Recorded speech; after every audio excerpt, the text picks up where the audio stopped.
Okay, with this video, I've already wrote out the notes. So what we're going to do is I would suggest that you write your notes, pause the video, continue to get all your notes down, and then maybe go back and replay the video so that you can go through and actually learn the process of what we're talking about. I also apologize for my voice. I am losing my voice today. So parts of a quadratic function. So this is what we call a parent function. So the parent function of a quadratic always looks like this. And it always forms a parabola or a horseshoe. And it is in the form y equals x squared. Okay, so I'll show you here on the calculator. If you go to y equals and you hit x, and here, let me pull my calculator up here. This is x, and then you do square, and you hit graph. There's your parabola, your quadratic formula, and there's your this is your parent function. Sorry, this is where it always starts. So this is our basis. We can now move this thing up and down, left and right, rotate it, flip it, widen it, narrow it, all these things. Okay. So let's talk about a couple of the parts. So the vertex is the highest or the lowest point of the parabola. So right here, this is our vertex, all right? So the example that I have is right here on this parabola, my vertex is at 0, 2, because we still look at our ordered pairs, x and then y, so we didn't go anywhere on the x-axis, up 2 on the y-axis. It is the maximum point. The maximum point is when the parabola opens downward. So as the parabola opens downward, you have a max point because it's like top of the mountain. You're at the max height before you go back down again. All right? If your parabola opens like this, it is a minimum point. So right here, you're at 0, -2. And this is when the parabola opens up. All right? You're at the bottom before you can head back up. So these are what we call our vertex.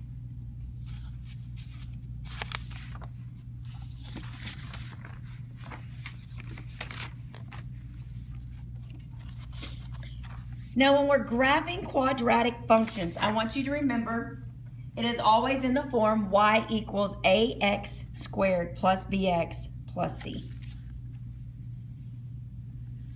Now we have an axis of symmetry, okay? And I'll show you this in a minute, but I want to show you this right here. Your axis of symmetry is where your parabola is identical from one side to the next. So where my green pencil is right now. So right here, whoopsie, sorry.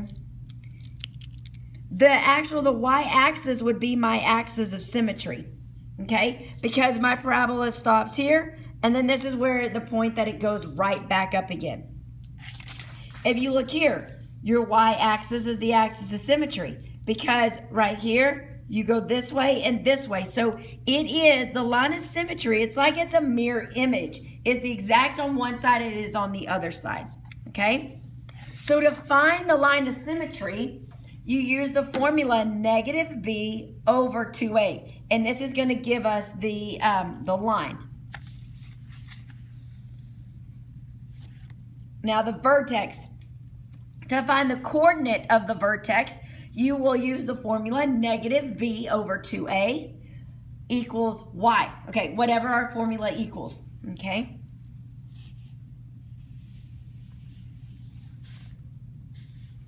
Min versus max. So let's look at this. Minimum. If the minimum actually opens up. So if you have a minimum, it opens up. If you have a maximum vertex, it opens down.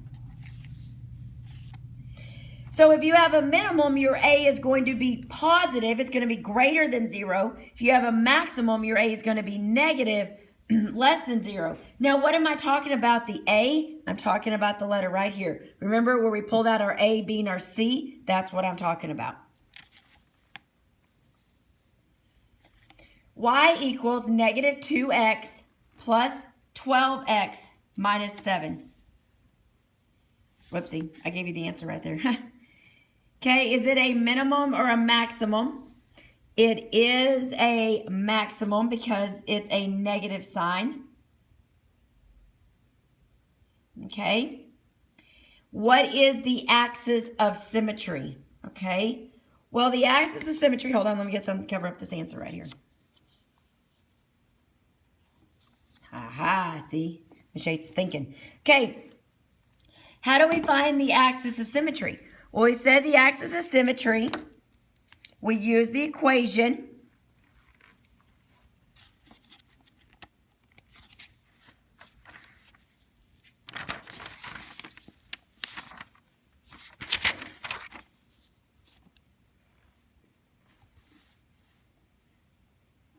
X equals negative b over 2a.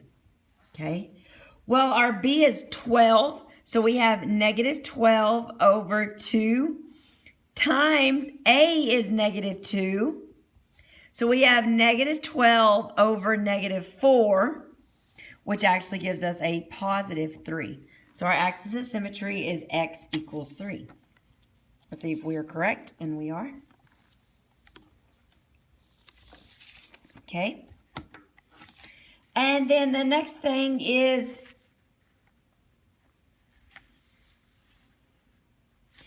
what is the vertex? Okay.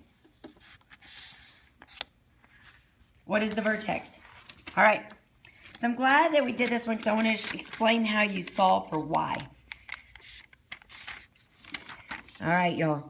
This is back to basic algebra. All right. So your vertex is going to be,